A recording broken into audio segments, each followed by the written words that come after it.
you have any gifts, flowers, presentation for the family, now is your time before our service starts.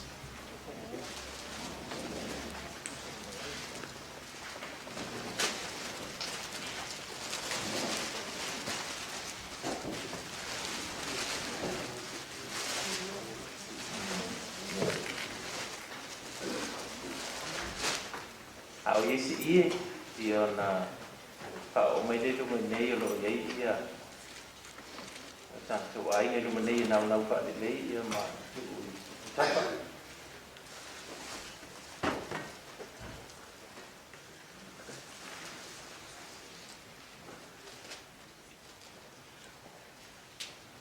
On behalf of the family, thank you so much.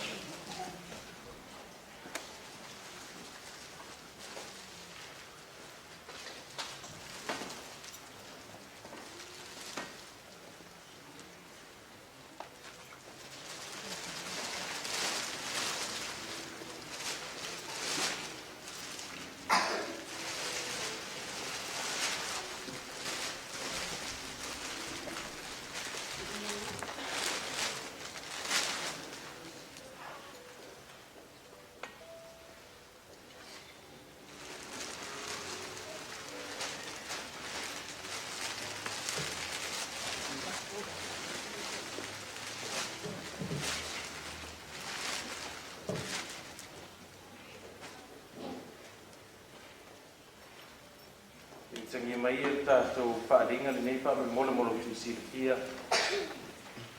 i le mai ai o tātou sauninga o le whale lausinga mo Lafai Michael Key i le tau le nei o tātou wanga i saolo lea mo le nofanga e te wai i le whanutanu i Bacchus Marsh i le tūlai lua wha mole ta mai al tātou sauninga le nei. Ona tātou awai ei lea pe atal te ngai malau po kalame i lona sauninga muli ia o lona oli sanga tu mau i le whanua tanu i Bacchus Marsh i le tūlai lua. Notice, ladies and gentlemen, boys and girls, the burial will be held at Bacchus Marsh Cemetery at 2 o'clock. So straight after this service, we'll be heading down to Bacchus Marsh Cemetery for the final service. Whawhilo iatu, tilo tu awhia mai. Tala mai au malo tu su mai. Tātou te morimawina whaatasi. Tala o le suifuanga tala vau o la talii. O le uso, o le tuangane, o le au le tua. Ia Lafai Michael Key. Ua bawe ona whaamalo le tua mai ana ngā luenga. Whapelo ia tu whapitoa lawa i ainga o Lafai Michael Key. Pa iyo ai ngina lua i tu tele mo tu taulangi. Ai whapitoa lawa whapilo inga i mātua o Lafai. Le tinganga ma te pora. Mai se o nauso mo na tua whawhine, Florence, Tiana, Faye, Joshua. Mai se tu mama tua e a teito ma le whalitua ma le ainga lata mai o Lafai. O mafon tatu nei o no tala le lei ia Yesu. Tala le lei o le wha moe. Mai avela suafa manu malo Yesu. O te whawhiro ia tuai i tātou o ia, malo tu mamanu lo tu whawhia mai, malo tu su mai i le sauninga muli o le talabau manatari ia Lafai Michael Key. It's an honor and privilege to welcome everyone this morning to the funeral service of Lafai Michael Key. A special welcome to Lafai's parents and siblings. A special welcome to all young people who are here paying respect and say goodnight to your friend, Lafai. I welcome you. Your presence here speaks volumes of how much this young man may have impacted your life. And today is a continuation of the celebration of the life that has taken way too soon. And so on behalf of Lafai's family, I would like to say thank you for your support. Thank you for your messages of hope and encouragement. Thank you for your prayers. Thank you for your gifts that you have shown so far. And may the Lord give double portions of his blessings for what you have done for our family. This morning, the message of hope will be presented to you by Pastor Eddie Erika, who is the pastor for Lafai's church for the last 20 years, 20 plus years.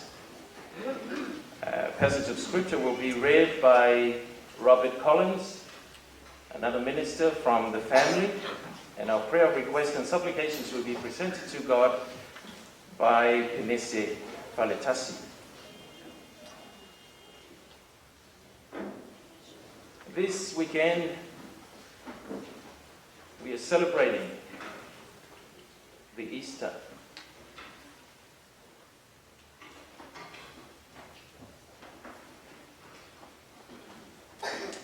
The death and the resurrection of our Lord Jesus. And let me just read a passage of scripture, 102, that may reflect our minds back to that historical event happened 2,000 years ago.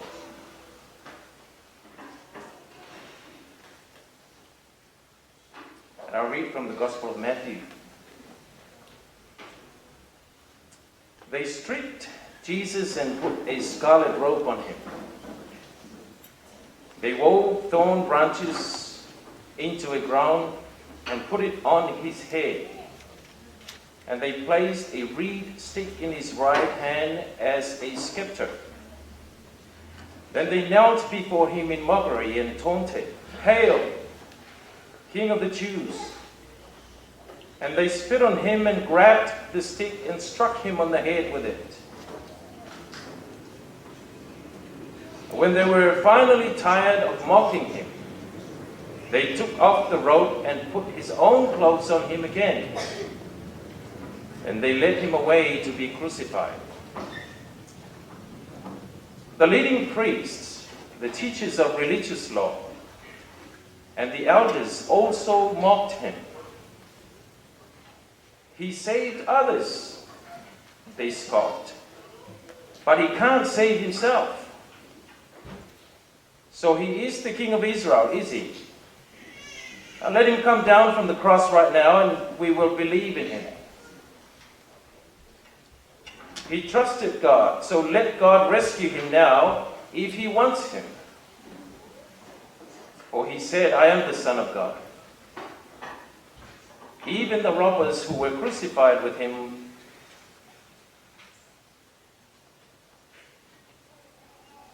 they mocked him with the same thing.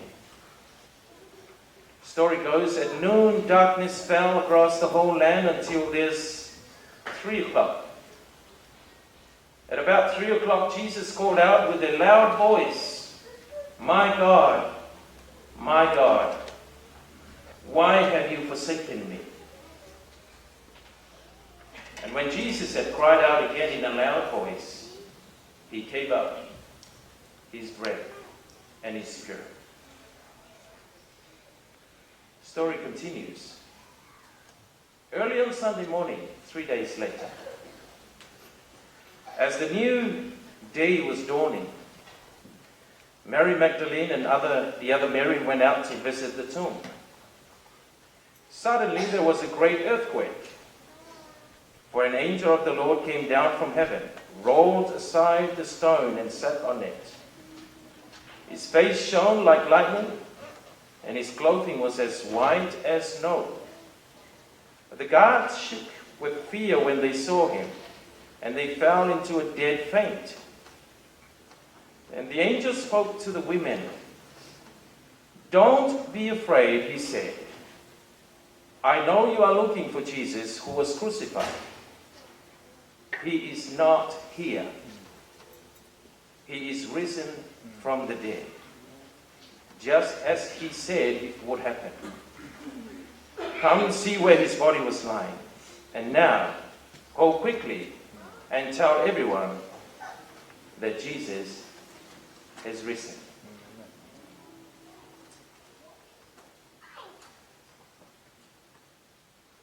The words of the patriarch Job.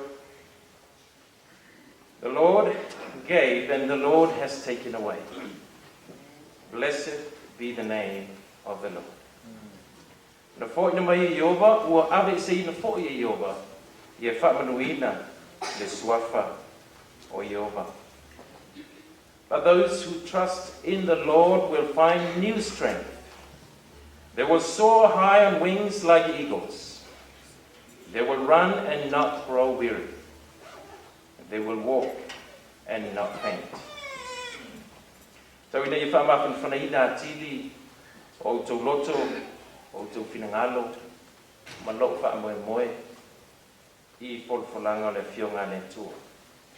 I se te au le awha soina mo I tātou le nita eo, e alai mori mau, e alai pesenga, e ala I le fionga le tua. Ala tātou tu lai patasi, o tātou le ngina, I le tātou bi inga mua manu I a au o Yesu. I'd like to invite you all to be upstanding as we open the funeral service with the hymn, Safe in the Arms of God. Let's sing together.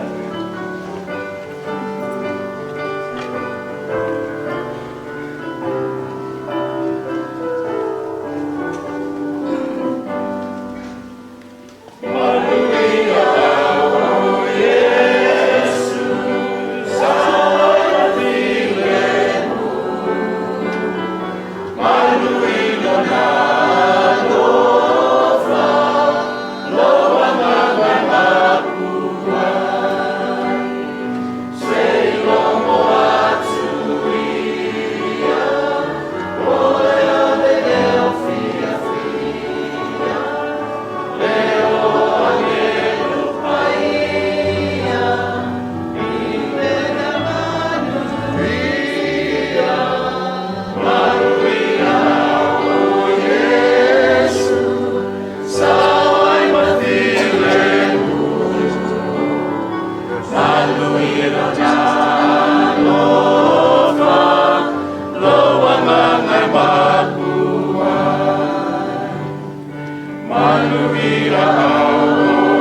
Let's pray.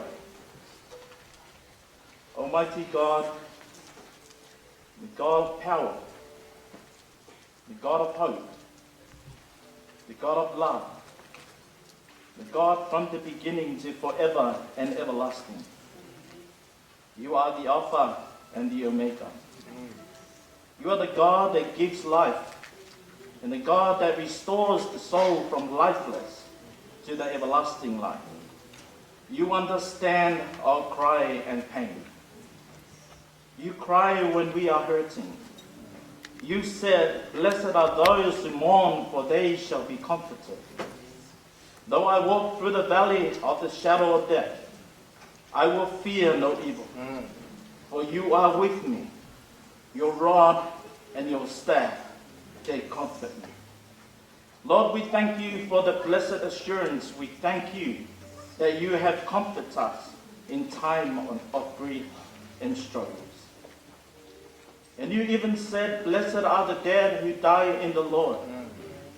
Furthermore, O Lord, your scriptures gives us more words of encouragement by saying, "O death, where is your sting? O Hades, where is your victory? You have victorious over death and Hades. You have given us the right to eternity, to live with you forever and ever." You know that we won't see Lafai Michael Key on this world, but he has left his legacy behind with his family and many of us. Let his humble personality be shine as a representation of his life. His smiling face be remembered in our hearts. Now we ask you to bless your family, your people, as we are going through this hard time. Grant us the comfort of your Holy Spirit until we see you come. In Jesus' name we pray. Amen.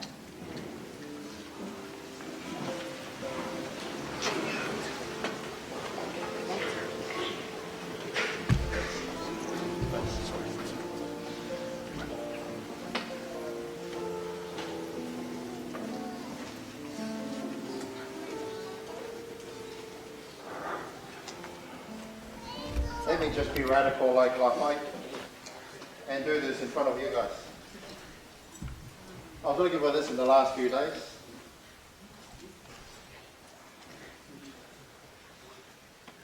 That's my boy. As Pastor Aitui said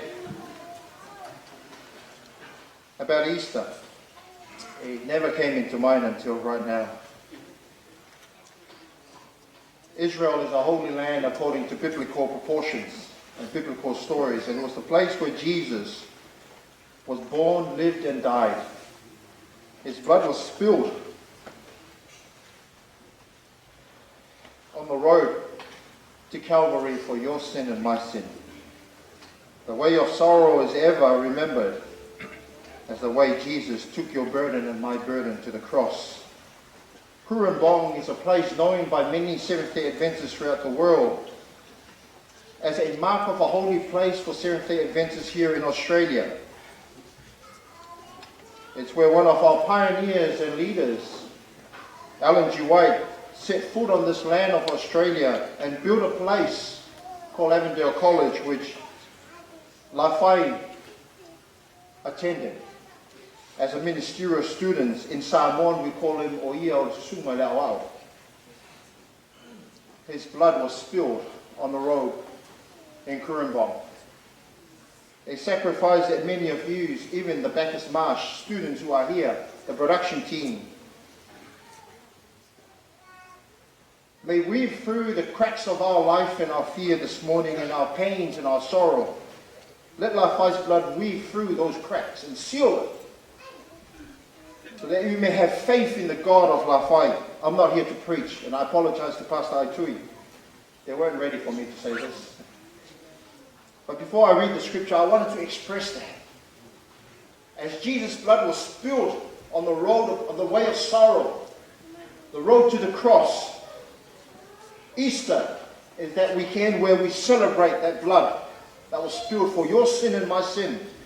Lafai's blood was spilled on the road in Kurrambong, who was called by many Adventists as the Holy Land of Seventh-day Adventists, is where Ellen G. White, the prophet Ellen G. White, lived, built Avondale College.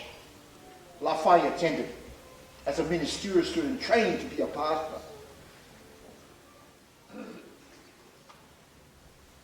Made that sacrifice. Linger in your heart. As I said last night in our family service, as you come and mourn, yes, he's a special guy. He can dance, he can sing. But let his faith be the sounding message in your heart as you live this place, as we put him to rest.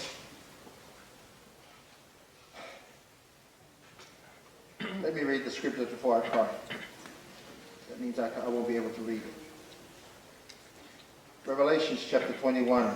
Pastor Eddie Erika has chosen the scripture. Well, beautiful script. Let me push it back to verse 10 and I'll continue on to verse 16.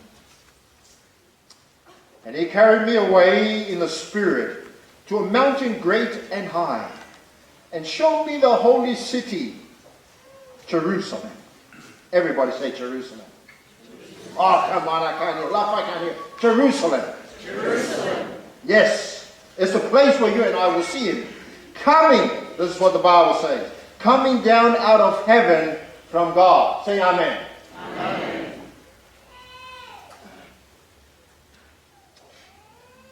It shone with the glory of God, and the brilliance was like that of a very precious jewel, like a jasper, clear as crystal. It had great high walls with 12 gates, and with 12 angels at each gate.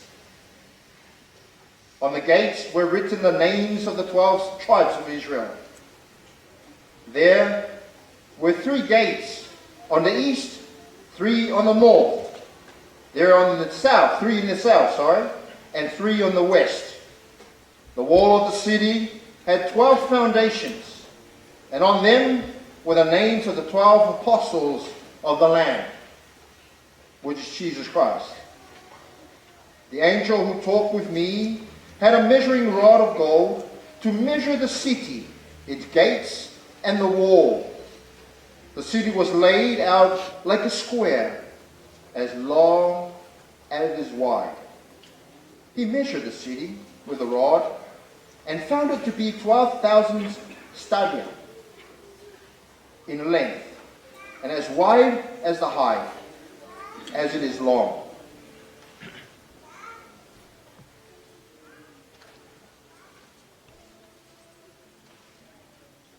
May the Lord bless us as we hear the word of God this morning.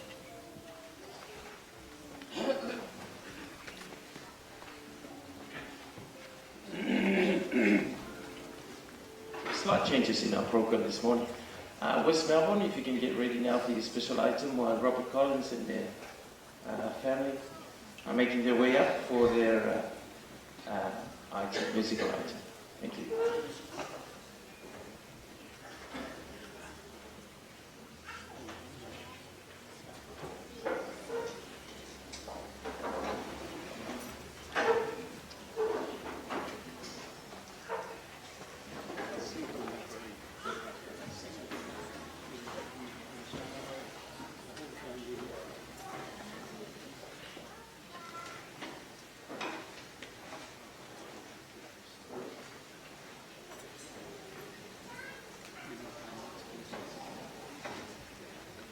West Melbourne boys, Gerard and the boys, so get ready straight after the Fatoia musical item, then there'll be a time. Thank you.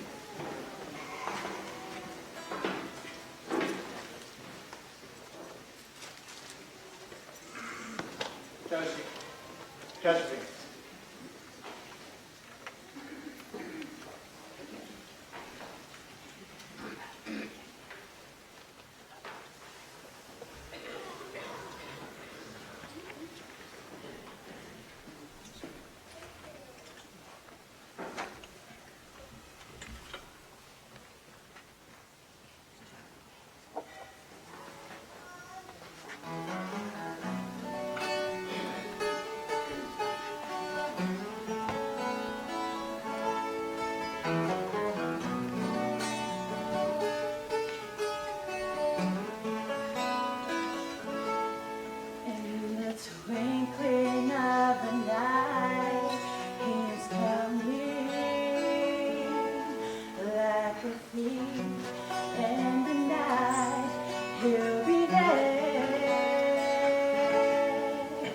We will meet him in the air with all his glory. Maranatha, he's coming, he'll be there. Maranatha, Maranatha, Maranatha, yes, Jesus is coming again. Maranatha, Maranatha, yes, Jesus is coming again. He's coming again. And if he came here today, would you be ready? Well, you know for sure that he's your Lord. By accepting Jesus Christ as Lord and Savior, we will meet him in the kingdom forevermore. Maranatha, Maranatha, Maranatha, yes, Jesus is coming again. Maranatha, Maranatha,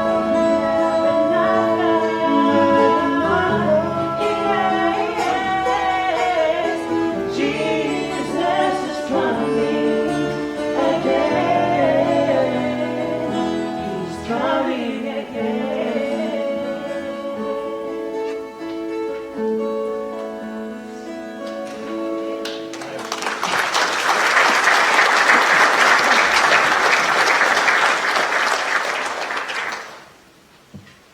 Thank you, Robert. Thank you to the Patoia family for that wonderful musical item.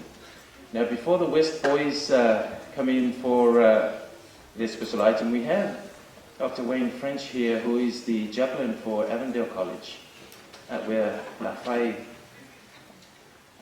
attended. So, yeah, just give it time to Wayne to say a little bit about Lafai and their context at Avondale. Thank you, Wayne. Thank you. Let me tell you just a minute or two what happened for me on that day. I got a phone call from my best friend, and he happens to be the chaplain at the primary school at Avondale College. And he rang me about 4 o'clock, maybe 4:30 that afternoon. And he said, "We've had an accident. Our kids are involved in that accident. And we've all gone to the accident site because many of our primary school, many of our high school kids are involved." You see, it was an accident that, it was a bus accident, and it was our bus from our school, from our primary high school. And then Mel said to me, "But there is a fatality that has happened, but our children are okay. No one has been hurt." And we took a sigh of relief until about half an hour later, maybe 45 minutes later. And Mel rang me again. And Mel said, "I'm just hearing something. I can't get any information, but I'm hearing that it's one of your students." And my heart went into a panic, and I started to make phone calls all over the place trying to find someone who would know some information. I knew I couldn't really get information from the police, so who do I ring? I know who to ring. I ring the students. Social media is an amazing thing that happens, and sure enough, just an hour or so later, as I rang around the students, I discovered that one of our own students was involved in that accident and passed away. The next day, as I announced this officially to the college at a program that we call Pulse, where all of our students come. You could physically feel the dark blanket right across our college.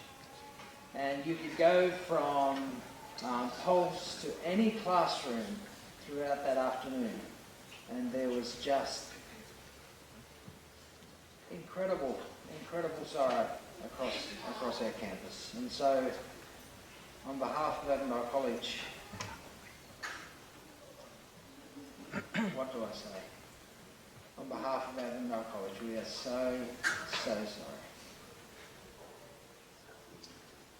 One of the things that I do every couple of years is take students to the Bible Lands. And I know that there's some around the place that have been on that trip. There is one place that always grabs my heart on that trip. There are many places actually, but there's one place in particular because of the plaque, and it's actually in Turkey, of all places. And in Turkey, there's this huge plaque on the shore of Gallipoli. And the plaque has been placed there by the Turkish government because it was the words that were spoken by the commander of the Turks, who became the Prime Minister of Turkey soon after. His name was Ataturk. And he basically said, and I won't go through it all, but I'll just say a couple of words. He basically said, Australian sons, Australian mothers, Australian dads, your sons have given up their life on our land. And our land no longer belongs just to us, to Turkey. It is now your second land. It is now your second home. And when you go to Turkey, you discover that there is this incredible affinity between Australia, New Zealand and Turkey, that were once enemies kind of thing, and now we are amazing friends. And because Ataturk said, this is your second home, you have a second home. You really, really, really have a second home. And your second home, not just for your family, but for your family, is Avondale College. And I just want you to, anything that we can do in any way, in anything, in order to be able to say to you, we are so sorry, but anytime you can, come and join us in your second home.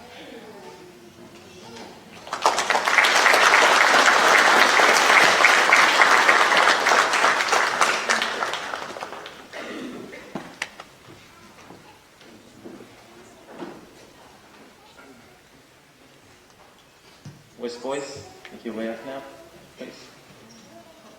Well, Lafai's life was taken while he was at Avondale. So there's no doubt, Wayne, that Avondale is dear to the heart of Lafai. So thank you for that testimony. Straight after this, West boys, then a speech, testimony by Lafai's grandfather, titled Lafai Day.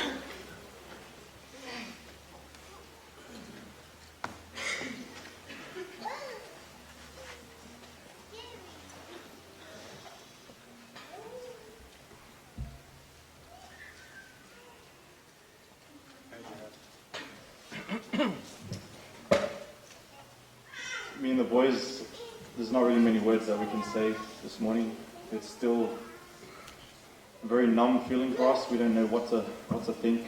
This was one of our brothers. We grew up alongside each other in church. We sang together. We did funny, silly stuff together. And so we want to sing a song for you guys this morning. And this is a song that we sung with Lafai back when the West Melbourne Samoan youth first split up into our own church. And what's funny is we look back on some of those videos that were sung together with him, and we just laugh because we know that he was the only one that was singing in tune. The rest of us, we thought we had the best voices, we thought we had the best bass, the best tenor, but Lafai never ceased to amaze us. And yeah.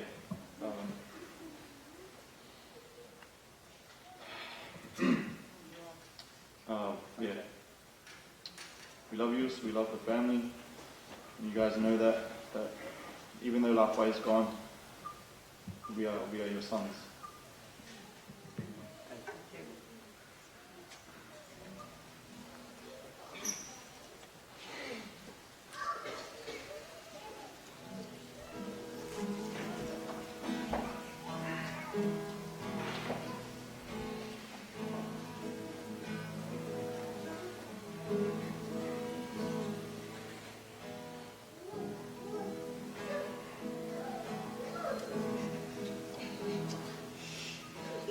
Hurting all alone, I was searching for a comfort I couldn't find on my own. No direction, feeling down. My life was heading for disaster till you turned me around. Nothing ever had been able to reach me when trying to please me. It only pleased me less. But when I learned about the way that you love me, had to put your honor above me, and you gave me rest. To rest, sweet Lord, lead me to rest from my journey. Lead me to rest. The relief I found from the burdens that have weighed me down. Lead me to rest. Lead me to rest. What a comfort, what a deal. As I consider what you offered me, how can it be real? What should I offer in return? When the value of your blessings no one could ever earn. Then you tell me that I'm really forgiven, got a reason for living. You made it so clear. I'm supported when the devil would charm me, protected when the evil would harm me. Tell me, how can I feel? Lead me to rest, sweet Lord. Lead me to rest from my journey. Lead me to rest. The relief I've found from the burdens that have weighed me down. Lead me to rest. Lead me to rest. Lead me to rest. Lead me to rest. Lead me to rest. Lead me to rest.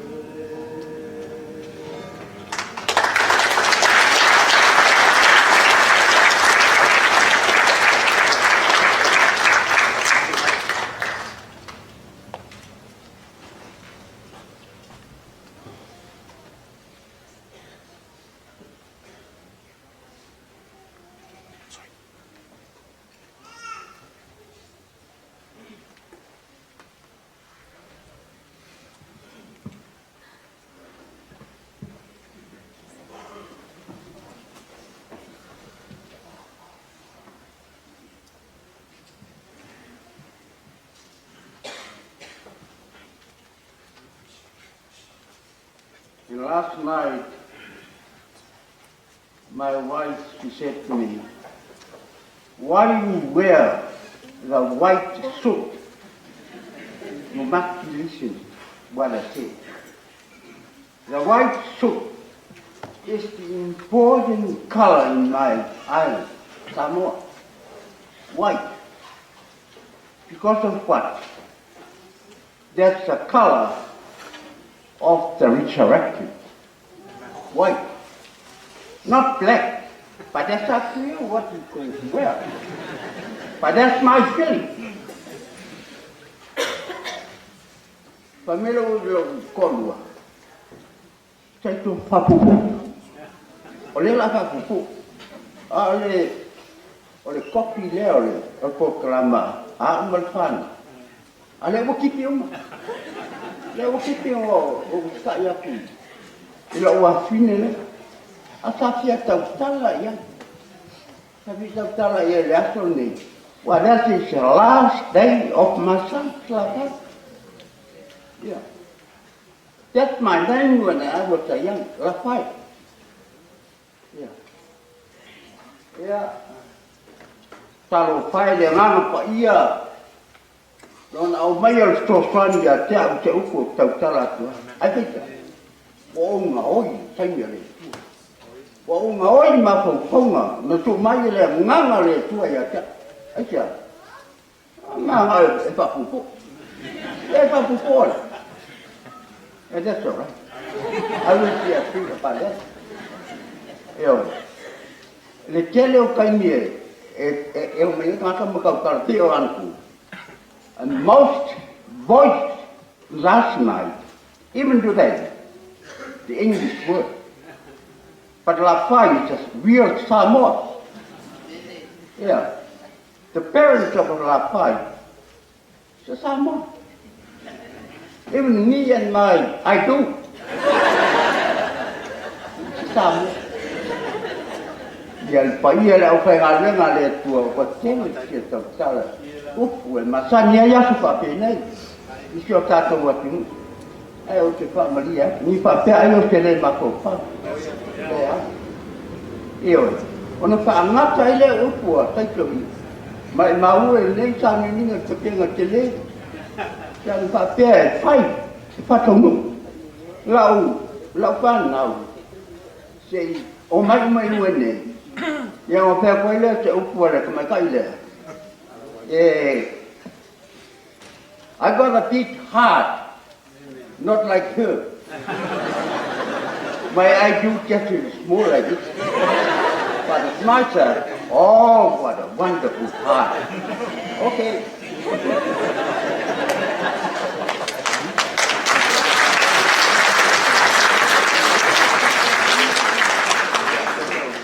Before I say something in front of all of you, I just say, I'm so sorry if you don't understand because I got a broken English.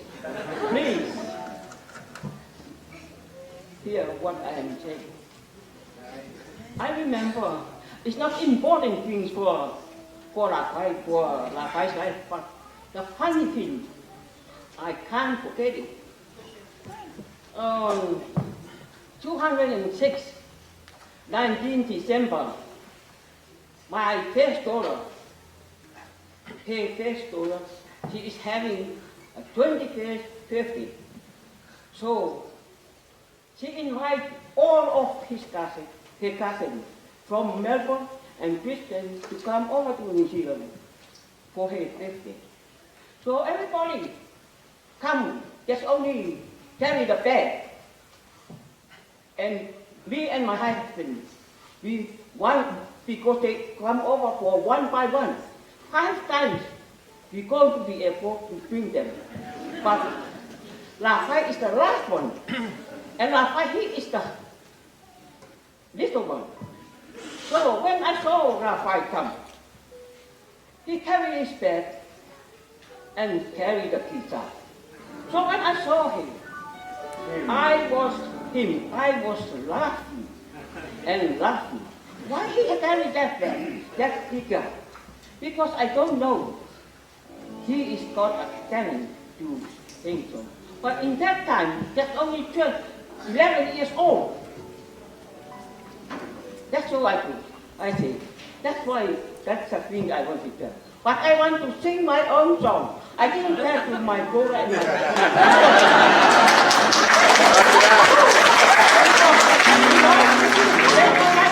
Don't like me because they say, oh, you are always handle my things when you so I sing my own song.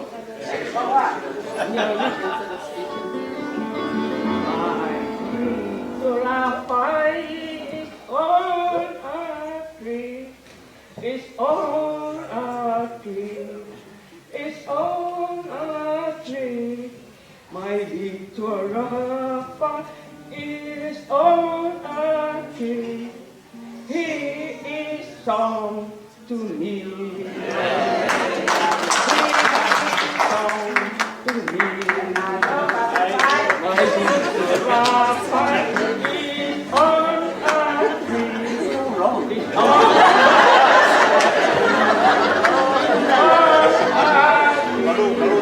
my little Lafai, I say to you, come to me.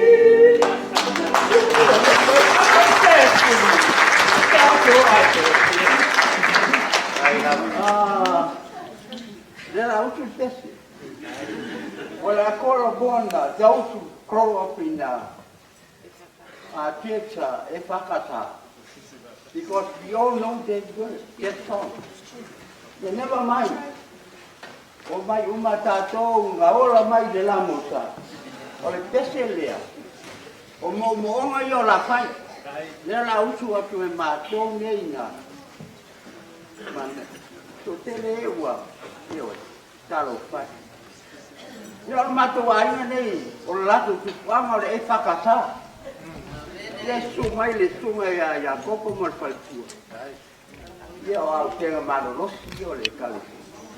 O le la usu atu e mato le pese lea ma sa ni lava le Efakata. Te o mo o la fai nei. Vai para mim é com o papá com carangue mas ele me fez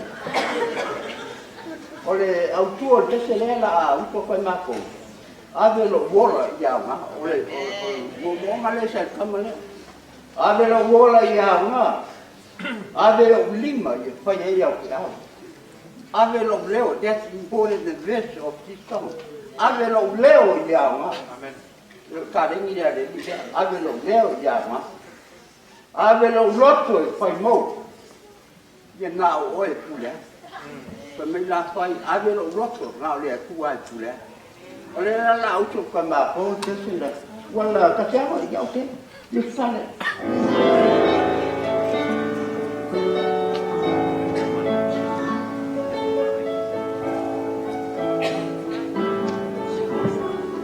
no pride taking heaven.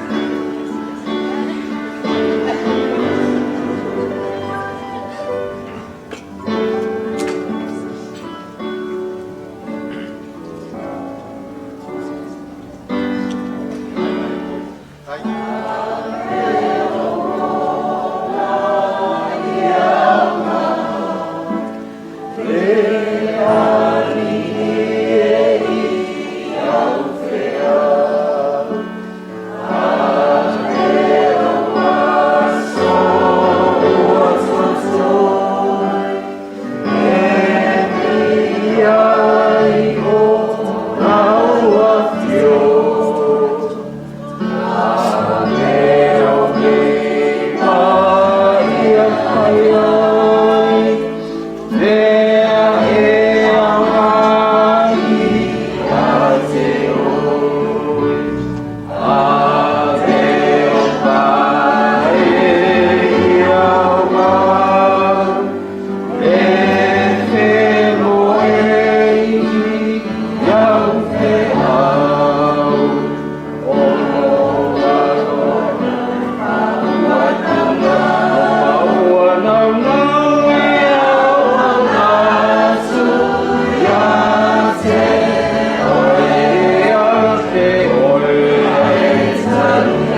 Thank you, family, for that inspirational moment of testifying and singing about our son.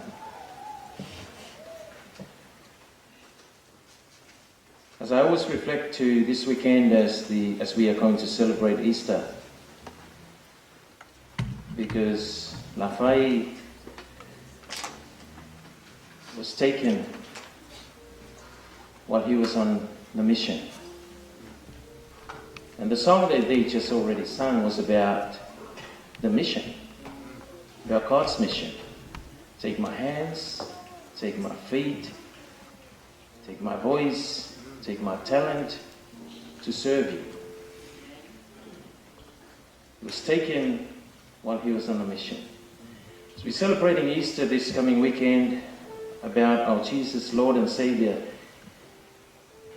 He suffered, he got murdered, he died while he was in a mission.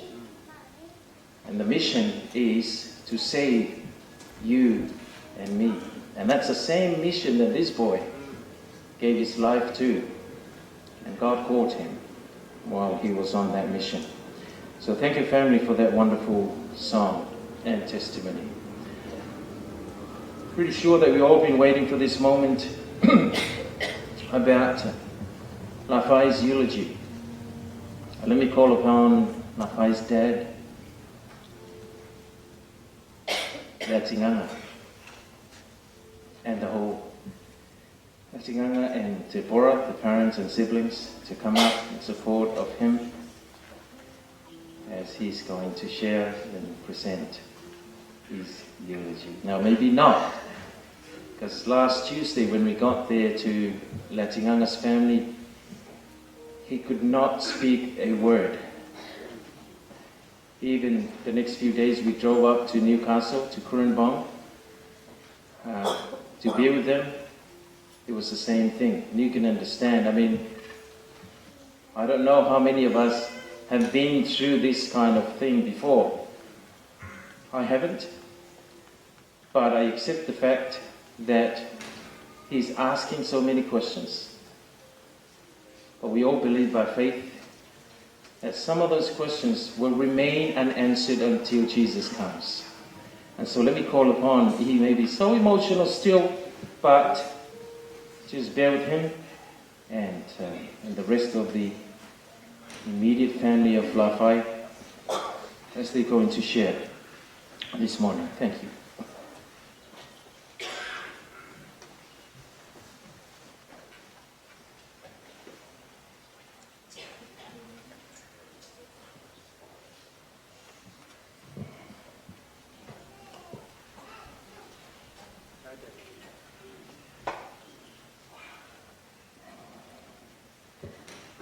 Before I say something about my son, I'm looking out and I'm seeing so many faces, so many familiar faces, and faces of families and friends, and my heart is full of pride that my son could have drawn these many people to this funeral service. Some of us are very lucky if we can fill a few pews here and there. But my son Lafai, and I am so glad, because that tells me that he touched so many hearts, that he impacted a lot of lives, and I want his life to mean something to you, and I want you to remember that he was young, he was in the prime of his life, but he was taken away. I hate to say this, and I don't know if anybody can say it, but I believe that God prepared my heart for such a day as this. Prepared my heart through his word that I try and read every day for such a time as this. The funny thing is that before I would stand in front of the mirror And I would practice what I would say when Wale passes away.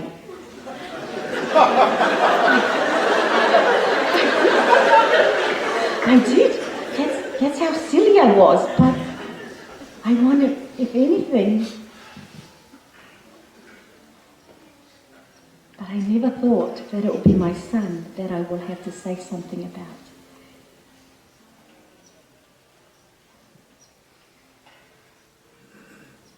Lafai loved people. He loved to be on stage. And in some way, he got that from me, because I never do a crowd, but, you know, I'm feeding off what he has. So thank you, son. You set a platform for your mum. And today, I just want to celebrate your life. Last night, I wore the dress that I wore at my son's graduation. And today, I'm wearing the dress that I wore at my nephew or my son Grant's wedding earlier this year. Because this was the last dress my son saw me in. And I always say that I wanted my son was full of life, full of colour, and that's what my dress represents. If there's anything that I love, oh, is Mr. Wells here? Mr. Wells. Mr. Wells is Lafai's primary school teacher. And I don't know if you remember this, Mr. Wells, but the students used to keep a diary, and after every weekend, they would write down what they did in the weekend. In Lafai's diary, every day, do you know what he said? He said, on Saturday we went to church, then we went to my Auntie Fololi's house for lunch, then we went to play volleyball. Next page. In the weekend we went to church, went to my Auntie Fololi's house, and we went to games. And I thought to myself, if I was Lafai's teacher, I will send a note to his parents and say, can't you do anything different with your son? But that's our life. Every Sabbath, every Saturday, we go to church. And that's what has prepared. That's why you see, I'm not crying, because my heart trusts in a living God.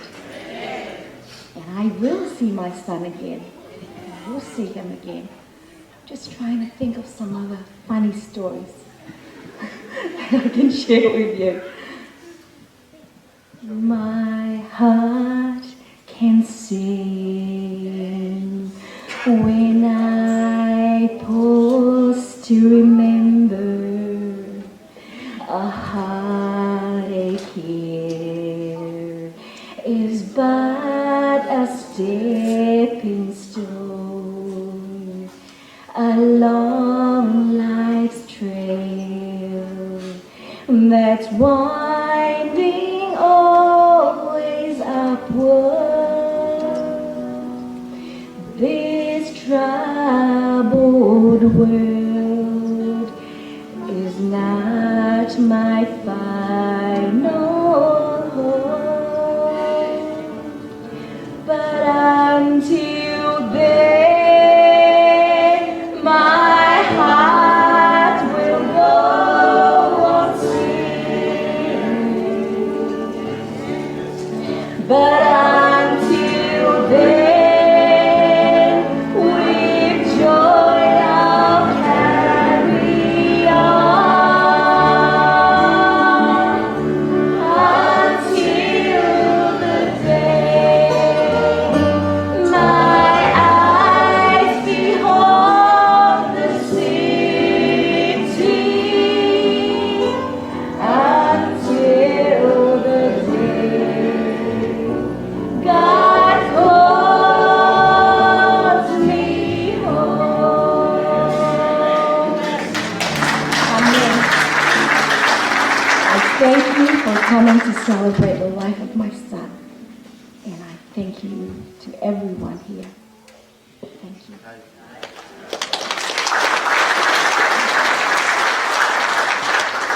This is what I was scared of. when she sings. She always claimed that Lafai got his talent from her. But no cure. Just joking. This is our eldest daughter, Florence. She will come and share with you. Thank you.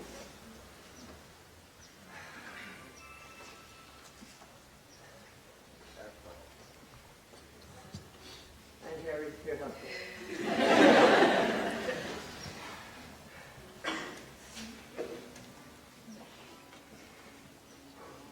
There's a song I was going to start off with, but I can't think of the words right now. It's a song about knowing who holds tomorrow. I sing that song whenever I think of the future, and I can't contain my tears, but this week has been very hard and I haven't been able to sing it very much, but the last couple of days I can't count how many times I've sung it. I remember when Lafai was born. He was in the hospital with Mum, and after church, my dad took me and Josie. I don't know where she is. But I was so excited to see my baby brother. My dad stopped the car and he goes, "Go, you go see your brother." And as I was getting out, I heard Josie say, "Can I go, Uncle?" And I go, "No, come and see my brother." So I took off. I went to the elevator, she ran up the stairs. And as I got to the top, I looked down the stairs, okay, she's not there. Looked down the hallway, she wasn't there. Ran to the room, she was already there. And I started punching her and pulling her hair. But that's my brother. I wanted to see him go. He was my dad's belly growing up. I remember this one time, they were cooking stuff at church at ET. He was only about 2. He was on the passenger side on the floor, and he was screaming so bad to stay with my dad that he was jumping up and down, and he had a very big head, and it cracked the windscreen. I don't think we ever got it fixed, but another story that shows how much he was my dad's belly. I called him a couple of mean words. And my dad had enough, and he gave me a hiding.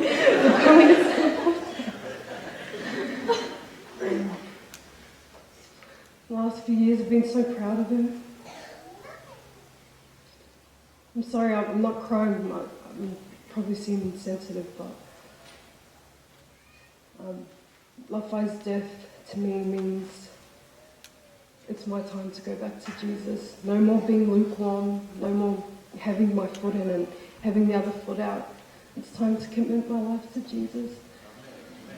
Take my children to church every day, every Sabbath, and take my husband as well. My husband's come around. You know, before he said, "Oh, I've got no interest in coming to church," but he has come around. When Lafai first met Harry, we went up to visit my cousin Jericho. That was the first time we met him, and we were all in the car. Mum and Dad didn't know that Harry was there. They hadn't met him. And Harry made some remark, and Lafai goes under his breath, but loud enough for us to hear. He said, "Oh, I wouldn't say that, there's 4 Samoans in the car." He was very cocky, but he was very soft.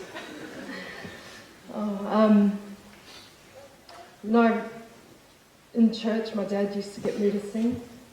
And once we realised how amazing he was, my dad sort of brushed me to the side. Lafai sang all the solos, which I didn't mind because my brother, as you've heard, his voice, he's got the voice of an angel. The year after he finished school, I was like, "Lafai, we have to do something about your talent. You know, I need to get you out there." So I took him around to pubs. I said, "This is my brother. He can sing really well. He's the best singer in Bacchus-Marsh." Which he was. He's my superstar. I go, "He'll sing for you right now." And one of the ladies goes, No, that's fine. I trust you can come." I was so proud of him. I was so amigo of my brother. There's a video that I put up of my son Jericho, and people are saying, "Oh, he dances like his Uncle Jack." Harry's brother. I was like, no, he's not. No, he doesn't. He's way better than that. He dances like my brother. I was so serious and I was so angry. And then I shared a video of him. I was like, see how good my brother is? And then I just left it at that because I knew that shut everybody up. Lafai, I'll see you again when Jesus comes. We'll be standing on that glass together. You'll see your cheeky smile again. Your little nephew's been asking to see you. And last night, he looked at me really sad. I go, what's wrong, son? He goes, I miss Uncle Fai. I go, that's all right. You'll see him when he wakes up. I go, it's all right. Uncle Fai's coming home to sleep. And he said, okay, I'm going to sleep with Uncle Fai. I go, where's Uncle Fai going to sleep? He said, in my Avengers bed with me. That's how much my baby loved his uncle. And I'm really sad that he won't be able to see his nephew grow up. And Lafai, he was going to call his son Landon Carter King. I'm sorry you won't have that chance, Faye. I love you so much. I'm so proud of you. Thank you for being the example you've been to all of us, especially me. I promise I'll change because I want to see that wonderful morning when Jesus takes us home. Thank you.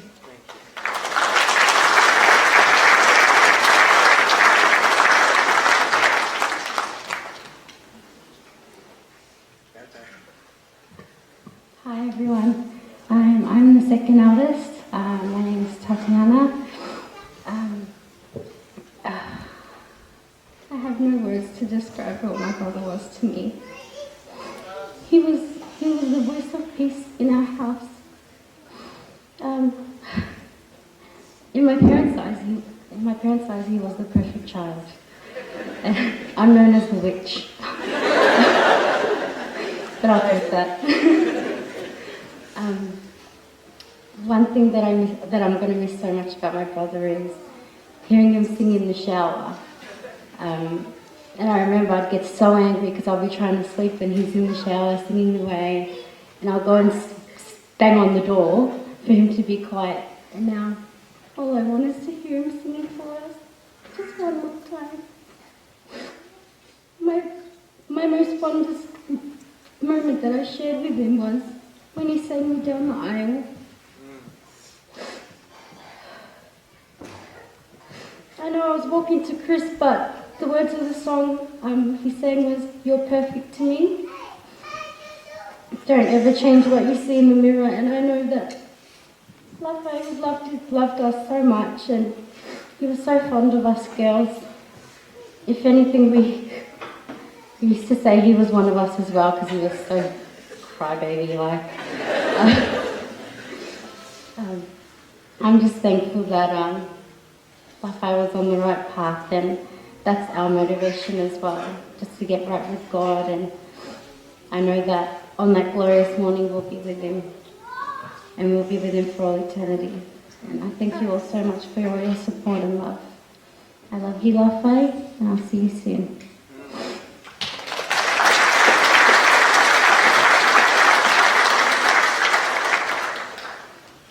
This is supposed to be Lafai's turn. But I'll give it a miss. I'll pass it over to Faith. You'll have his turn when we see him. Sorry, I took your turn, Lafai.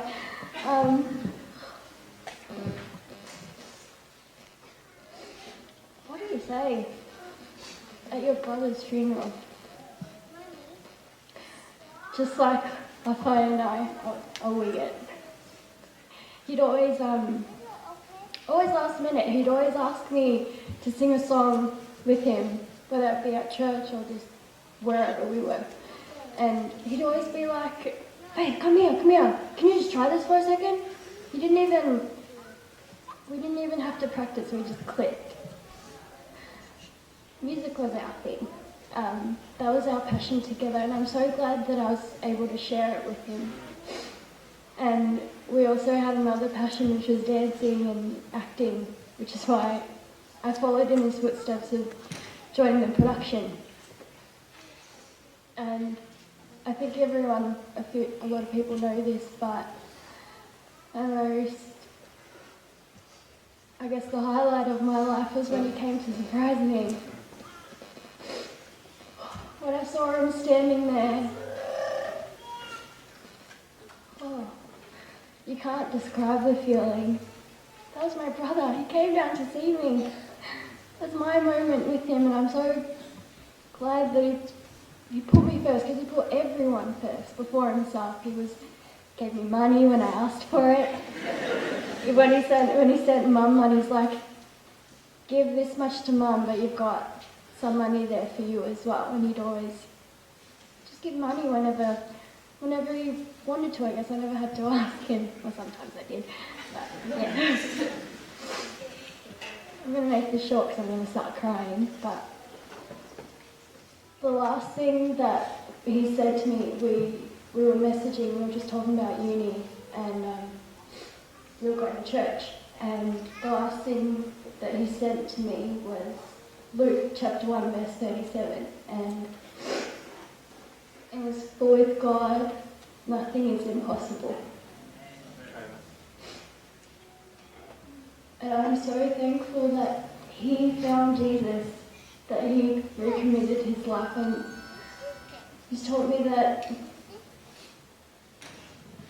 I should be like that as well. I should commit myself to Jesus because he died for me and for all of us. And I put a necklace in there and it has my name on it, and when that day comes, you better give my necklace back because I want it. I love you. Can't see you again.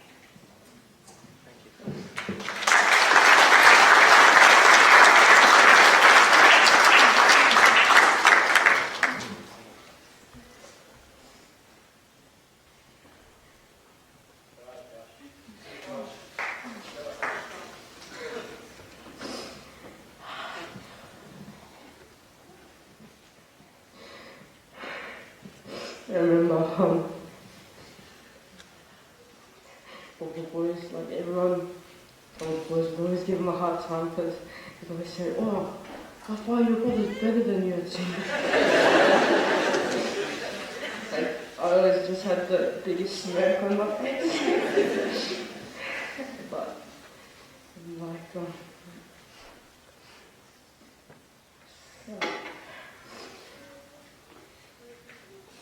it was, when he left for Newcastle, I couldn't cope with it for ages. Couldn't. Every time we'd come to Melbourne, and every time we'd leave, I'd be the biggest crybaby and cry every time we left. But he was always in my heart. I always remembered him. He will always forever be in my heart. I love him that much. He's just that brotherly love that you just can't explain.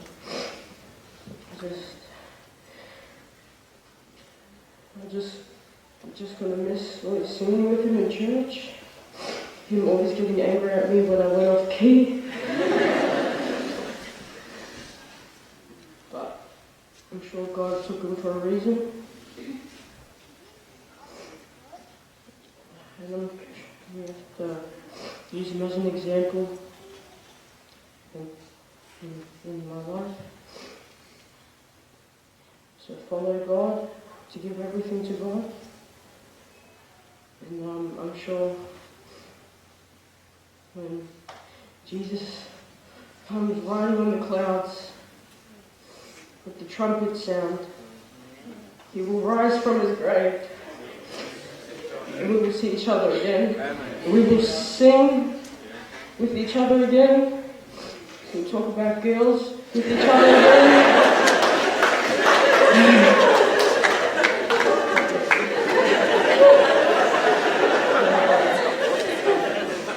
I'm always gonna love them. Rest easy.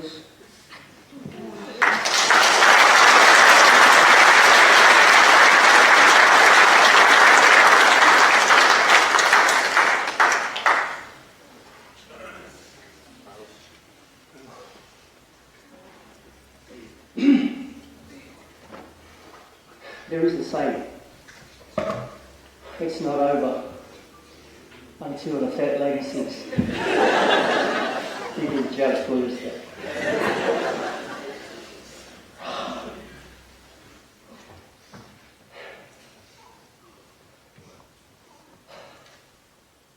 I've got so many memories. Too many that I will always treasure. A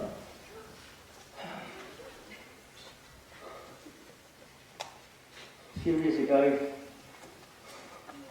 I was sitting down here where Rocky and his kids are sitting right now. Never thought that we'll be standing here and Rocky will be sitting down here.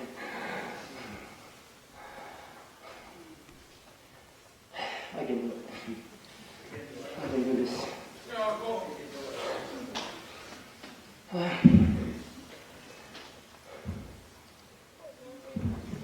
Where do I start?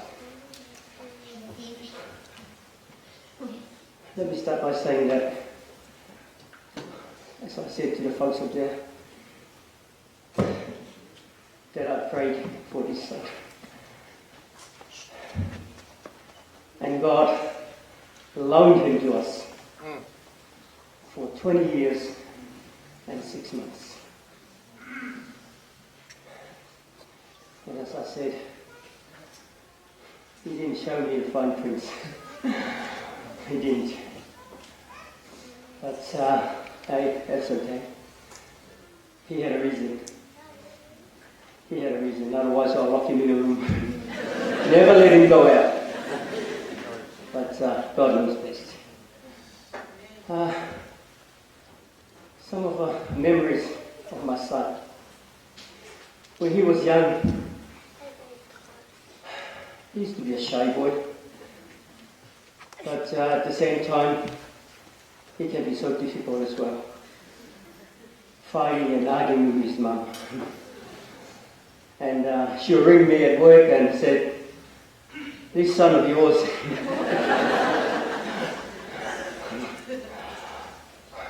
One day she rang me and said, he ran away. And he ran up at the back of our house. And he didn't go too far. And I said to her, look for him and tell him, just wait for me. And when I came home, he was so quiet like I am, you know. When I opened the door, he looked at me like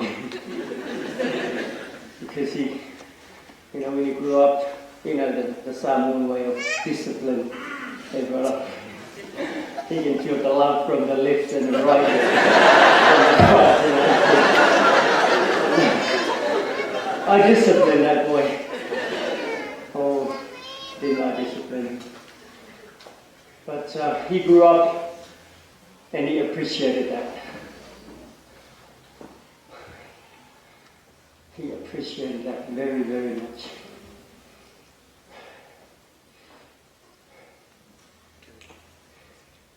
The Bible says, teach a child in the way of the Lord. And when he grows and becomes an adult, he will never depart from it. And that is so true with my son. I was so proud of him. You know, when I went to America, the first place I asked my brother to go and visit was a guitar shop. Because I know that was my son's passion. That's what he loved. And that's what I bought for him. And I brought it back home and I can see in his face. He was so thrilled. He was so happy. He grabbed his guitar. And he said, thank you, Dad. I knew he'd like it. But when he left to got to Wollongong, I said to him, son, take your guitar with you. And he said, Dad, I want to leave it. Just leave it here with you. Because when I take it up there, probably in 2 weeks, the boys will just break my guitar. You know, the boys, you know, all these guys, I'll make them stand up a bit later, but he's right there very much, so that's why I didn't take his guitar with him. So. But as I shared with the folks up there, and I think the production team will agree with me. He came one day and said, Dad, our production team will start from Wednesday to Friday night. And he knew that it would affect his Sabbath, his faith, and his God. And when he said it to me, I said, son, it's not up to me to tell you what to do. You know what to do, you're old enough. He taught you about your God. You can make up your own mind. And we started. I don't know what you guys were talking about. Where they quit? Where they told you that he's not going to perform because he was to start the show. But he came back. They changed their mind on Tuesday, Wednesday, and Thursday. And I said, son, thank you so much. And I praise God for that. I was so grateful. As I said, there's so many memories, but the time is short. But before we go on to the last bit of my sharing with you, I would like to acknowledge the presence of few people that we care so much.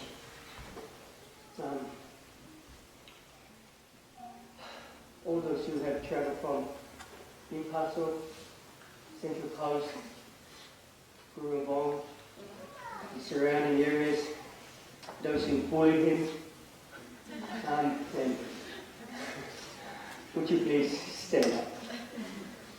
All those who have come from out of Melbourne, would you please stand up? Where's all the ugly boys that are bullying my dad? Boys, where are you? And these are people that care for him and about him. And they took him in as their own son. Taylor, I'd like to call him up, please. Please, Taylor. I'd like to call him up.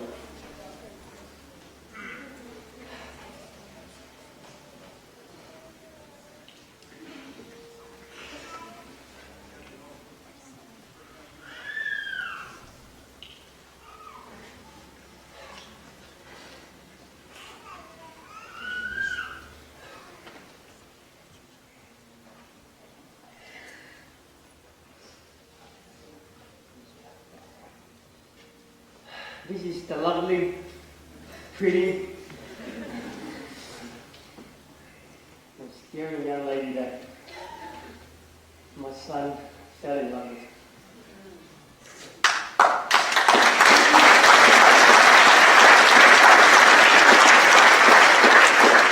Not only he fell in love with her, but she fell in love with him. And, damn it, he's supposed to be my daughter-in-law. Oh, what a shame. She's broken, you know, so is her parents. But, I promised them that she would take the place of my son in my family. Even though he's gone.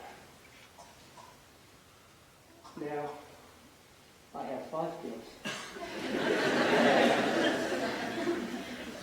And one ugly son.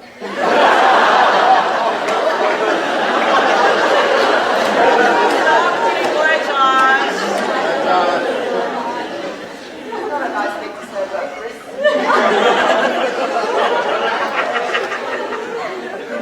don't know whether he was thinking of taking his place, but I told him he's too young.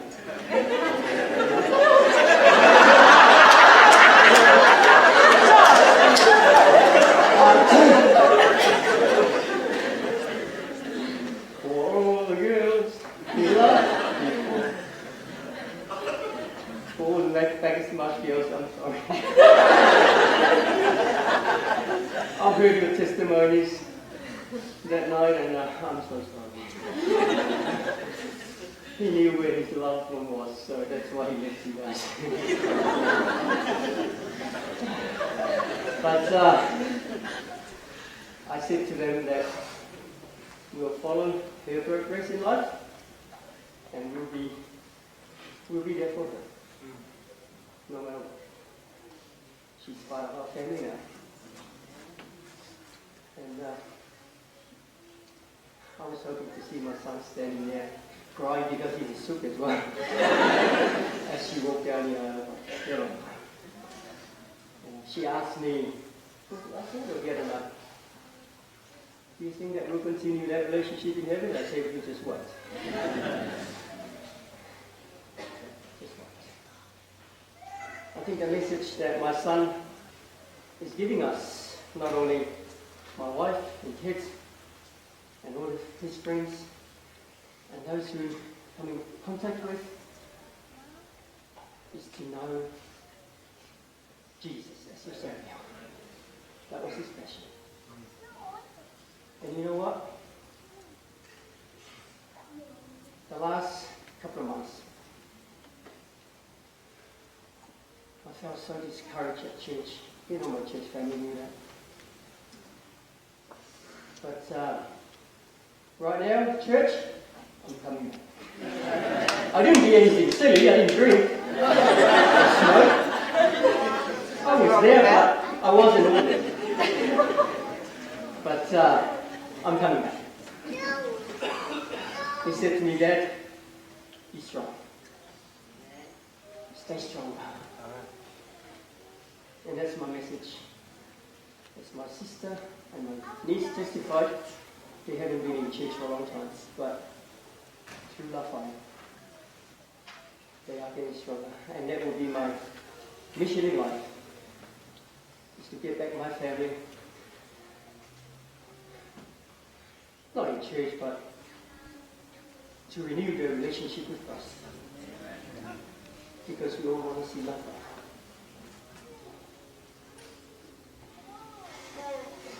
This is what he wore on the day he died. As you can see, half of it is missing, and that's the condition of my heart right now. And it will be forever like that, until the day I'll see my son, and then Jesus will restore the other half.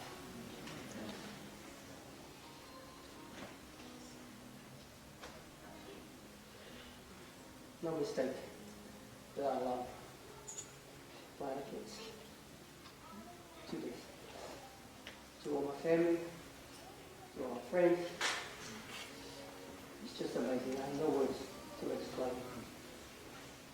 You have all come here today to be with him, to support us. To all my brothers, thank you for your prayers. Thank you for your love. Thank you for your kind words. Your financial support. You know what? My son said, I'm a millionaire now.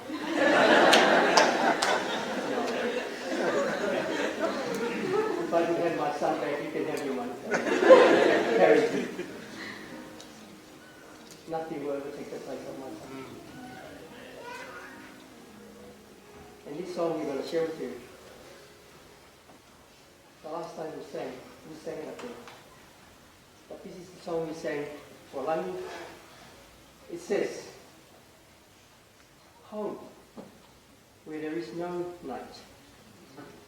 Home, where the sun is the light. Not the sun that we see every day, but Jesus, Amen. The Son of God. Amen. He is light. And when my journey is over, I'm going home. Amen. And all of you Come with us.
We ask everyone to be upstanding, please.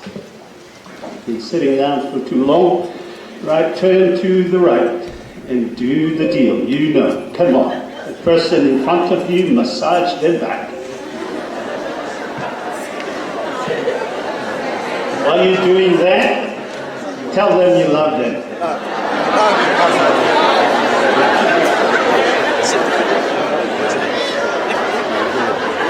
Be careful, you guys. If the lady in front of you is not your wife or your daughter, tell them, because of Jesus, I love you too.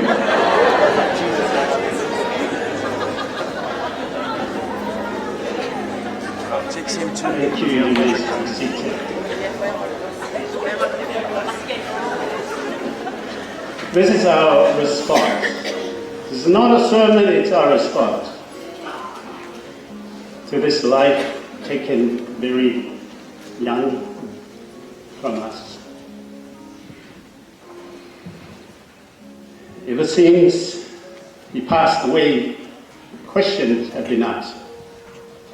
And you need to be honest with yourself. We all ask questions, particularly when such a life committed to the Lord is taken too quickly, in our view, in our minds, in our opinions. We ask, why? Why God?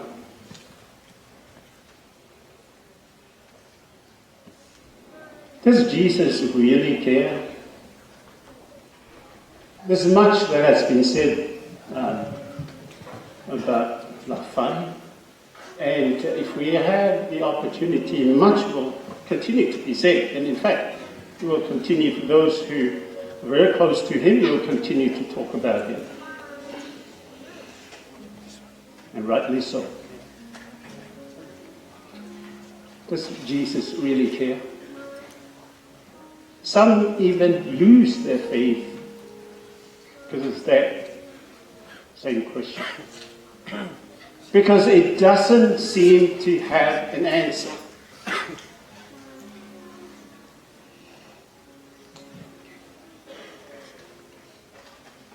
There is a hymn, and we're going to sing together.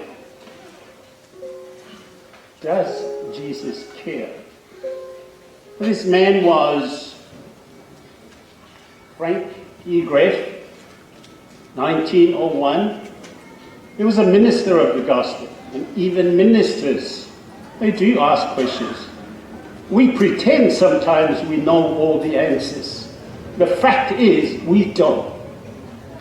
We live by faith, not by sight. We live by faith, not by touch. We live by faith, not by hearing. They all are good things, but we still live by faith. And this pastor went through highs and lows, till one day he came across a passage in the scriptures. First Peter 5, verse 7. Very simple. Casting all your cares upon him because he does care. He cares.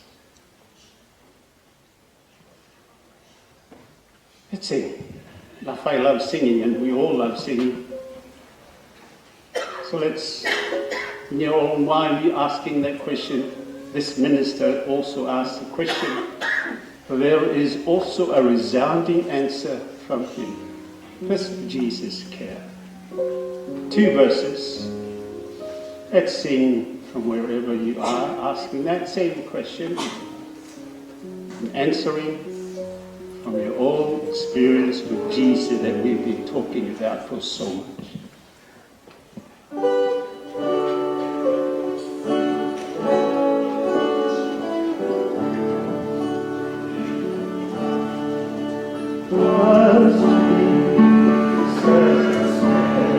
When my heart was pain too deeply for mirth or song,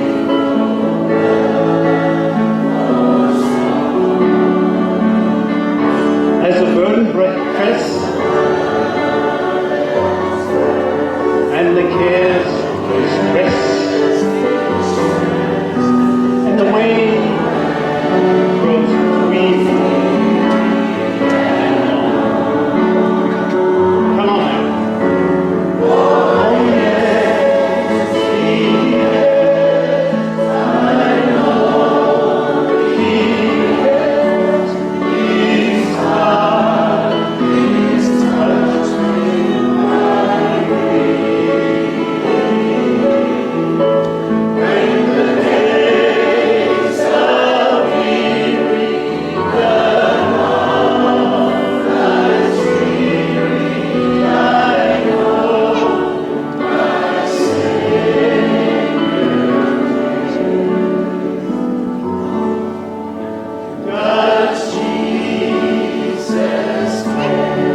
David, King David.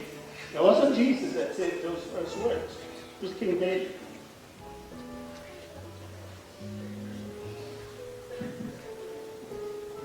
When David went through some trials, pursued by his enemies, he asked the same question.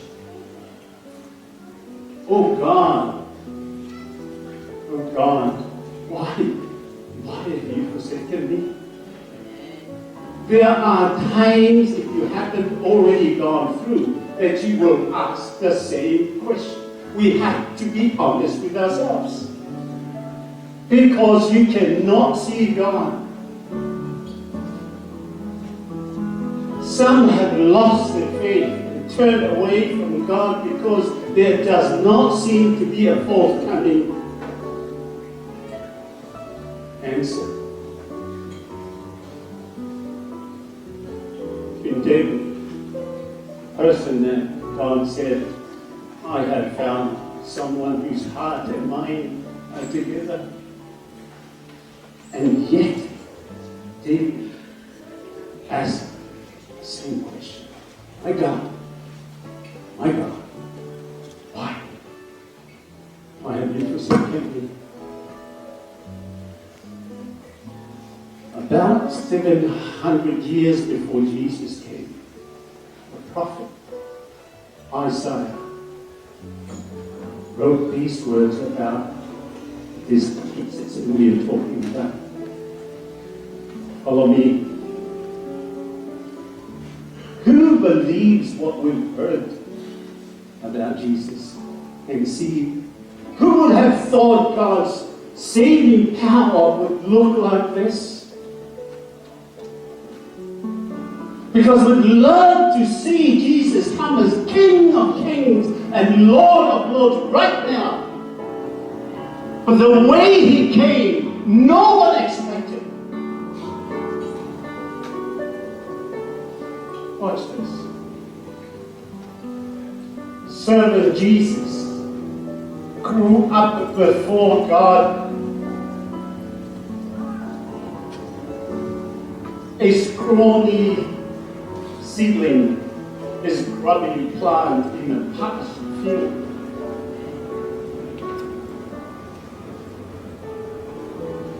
He was looked down on and passed over. This Jesus that you believe, this Jesus who's the only hope of humanity, a man who suffered, who knew pain firsthand. One look at him, people would turn their faces. It was so ugly that everyone turned their faces away from him.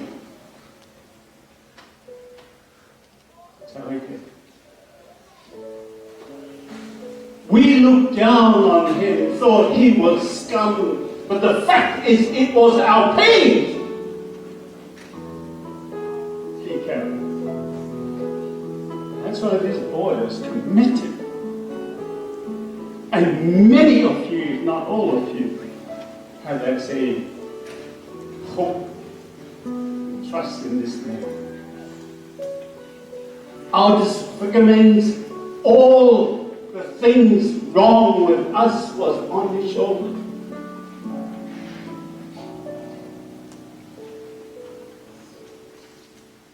Yeah? So I say this. Did that to him. It ripped him, tore him, and crushed him. Our sins, my sins. Perhaps yours as well. Lafai that we come to say goodbye to, yeah, but he was not perfect. Because of him, he has that hope. He took the punishment that was made us whole. Through his bruises we get healed. All like sheep who wander off and have gotten lost. We've all done our own thing, gone in our own way, and God has piled on those evil things, those wrong things, those bad things that only you, and you alone, understand and know. He was beaten. He was tortured. But he took it all because of his love for you. That's the Jesus that we've been talking about. That's the Jesus that he loves. Lafai was able to be the person, the man that he was. Not perfect, but he became the man that he was, the son that he was, the son that he was, this brother that he was, Josh, the brother that you had, the girls, the rest of the extended family, and all of us who have come. It was this man that took it all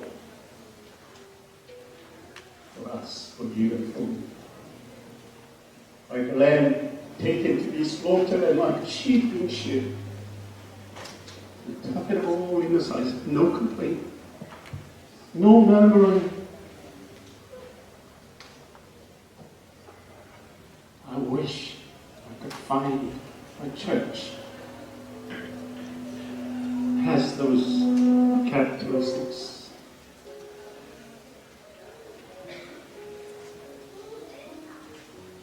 Just this character. And he was led off. Did anyone really care? Really know what happened?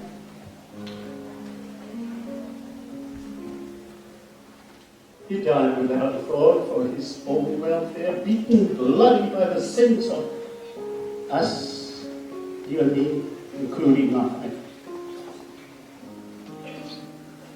They buried him with the wicked and threw him in the grave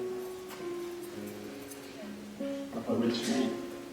These words were written 700 plus years before he came. So while Isaiah never saw him, he had in his mind the spirit, the belief, the faith that one day in the future this man was going to come. And sure enough, he did. Even though he'd never heard a soul, was it one word that wasn't true? Still, it was God. It was what God had in mind all along to crush him with pain. The plan was that he'd give himself as an offering for the sins so that he'd see life come from it, life and more. It's not about denomination, my friends. It's not about race. It's not about wealth. It's not about anything about you or me. It's all about him. And because of that, this young man here believed me. You want to see him again? Why don't we all come here to see the family? Lafai had a long-term hope. And all you could see us all the same. And God's plan will deeply prosper through it. Out of that terrible travail of soul, you'll see that it's worth it all. Be glad he did it. Through what he experienced. A righteous one, says God, my servant will make you another righteous person because of him. Not because of Lafai, as much as he did whatever he could to bring others to that name. That's all he could do. No one can stop you from having a person-to-person relationship with him. Oh, how we go to church on Saturdays. We love doing that. How can I help you in the long term? He will. On Sundays, same thing. As he himself carries the burden of their sins, Therefore, I'll reward him extravagantly. The best of everything is what God says about his Son, Jesus Christ. The highest honor. Because he looked death in the face and didn't flinch because he embraced the company of the lowest. He took on his own shoulders the sin of many, including ours. He took up the cause of all the black sheep, says the message. I see you're tired. I'm wearing black. Next time I come to a funeral, I'll wear white.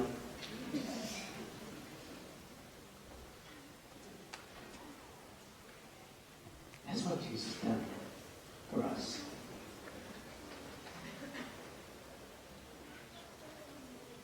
AD 31, as he hung on the cross, we killed him.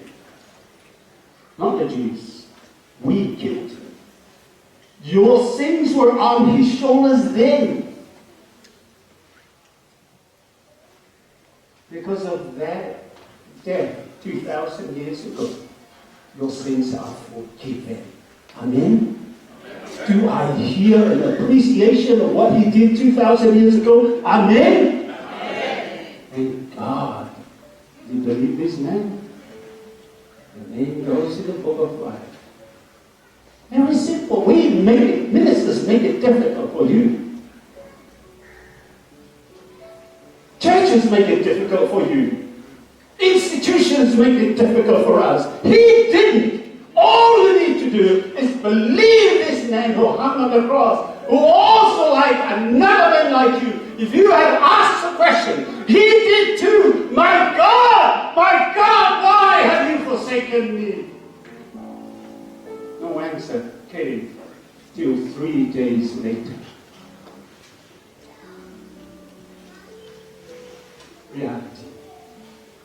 Reality.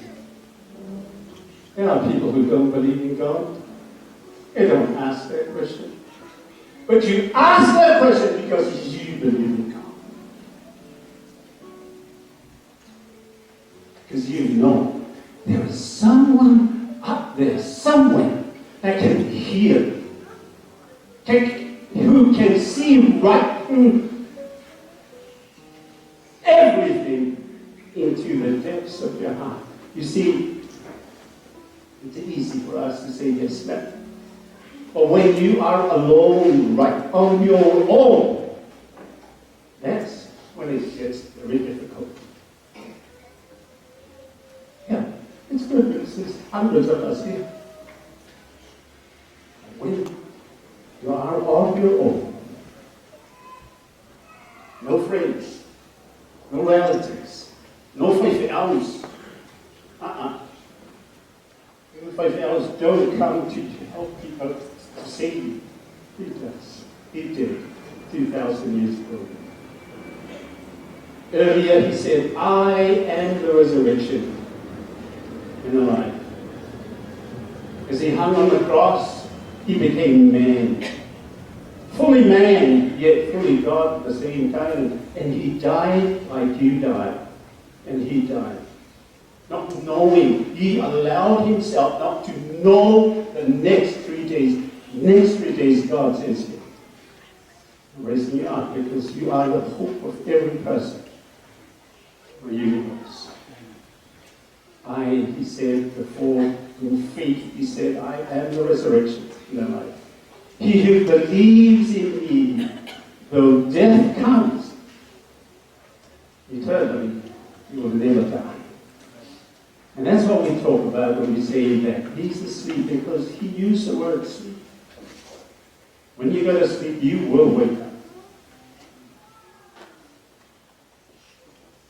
And he's asleep now, awaiting the coming of the Lord. So what's our response? What's your response? Let me read to you something to conclude our response. Famous actress walking down the street passed an open door through which she saw an invalid girl lying on the couch, watching people pass by. Thinking to cheer her up, she went inside. The sick girl was a devout Christian. The actress, impressed with her words, her patience, her submission, her heaven-lit countenance, and the manner in which she lived her religion, was led to seriously consider the claims of Christianity. She was so thoroughly converted and became a true follower of Christ.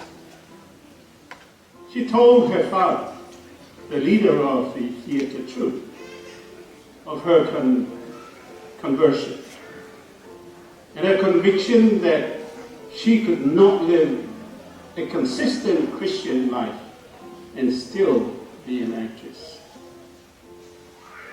Her father was upset, attempting to convince her that their living would be lost and their business ruined if she persisted and became a Christian. Because she loved her father dearly, she consented to fill her published engagement set for a few days from then, of which she was the star. The play was set to go on. The evening came, and the father rejoiced that he had won back his daughter, and their living was not going to be lost. However, as the actress came out on stage to the applause of the large crowd, she stepped forward. A light beamed from her beautiful face to the now silent audience. She repeated these words: "My Jesus, I love you." This young man lying here loved Jesus so much. He left his family, friends down here to pursue a career with God. I believe in his mission because he has impacted enough lives. You impact one life with the life of this man, you will impact thousands of lives. Yes. The choice is yours and mine. Do we love this man? William Featherstone in Canada was only 16 years old when he put together the words of this hymn we're going to sing together. My Jesus, I love you. I know you are mine. For thee all the follies of sin I resign. My gracious Redeemer, my Savior, my God. If ever I love thee, my Jesus, tis now. Together. My gracious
this is the only hope that you or I have to live eternally.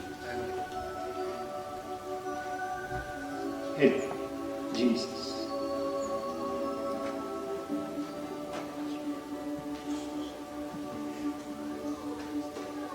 Heavenly Father, we are so appreciative of your grace,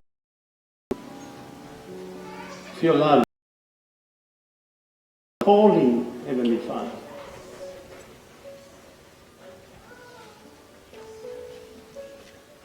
None of us is an accident, Lord. You created us all to be unique human beings in our homes, in our surroundings, in our environments. You made us be where we are, wherever that may be. Here, interstate, wherever in the world we live in. You are our Father. I'm your son. They are your children. And we thank you. We thank you, Lord, for taking upon yourself all that is wrong with us in the past, now, even in the future. We thank you. We will not be able to make it there. We accept it. You take them home. Same thing we asked. And we thank you for the assurance of answering our needs and our prayer. In Jesus' most precious name, everyone would love to say Amen and Amen.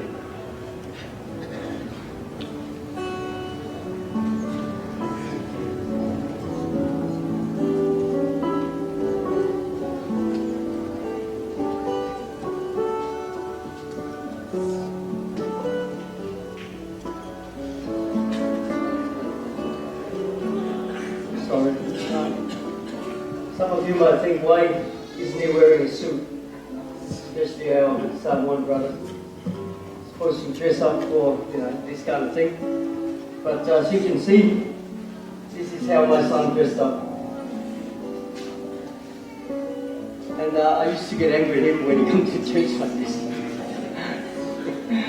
But this is why I'm wearing this today. This is my son's shirt, and it fits me perfectly. And this is his life, and that's why I apologize if you go crazy about me not wearing a suit. Well, I apologize, but this is my son. And all, as I said in Newcastle, we take no credit whatsoever, Pastor and everyone, for his upbringing and his life. We don't take any credit at all. It's all the credit and praise goes back to God, because He is the one we are celebrating today. It's not about us, it's not about Him, it's about Jesus Himself and what He's done for Him and for each and every one of us. Thank you so much.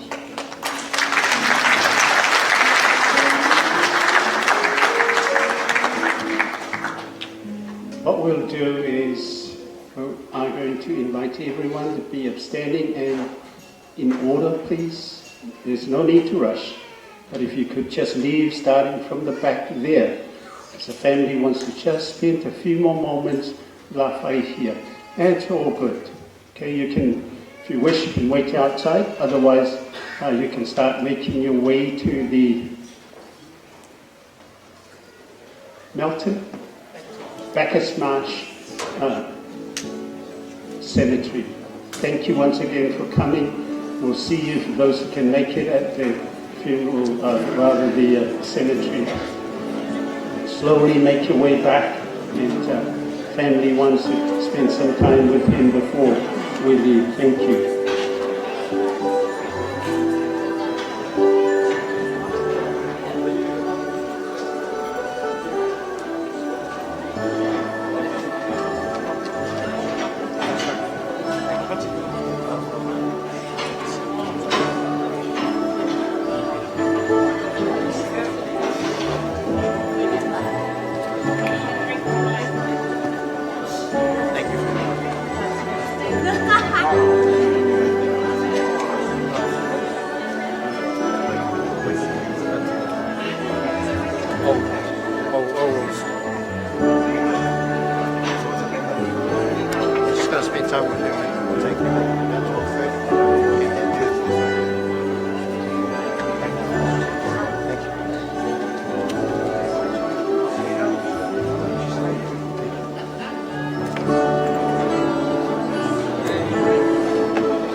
Self-respect.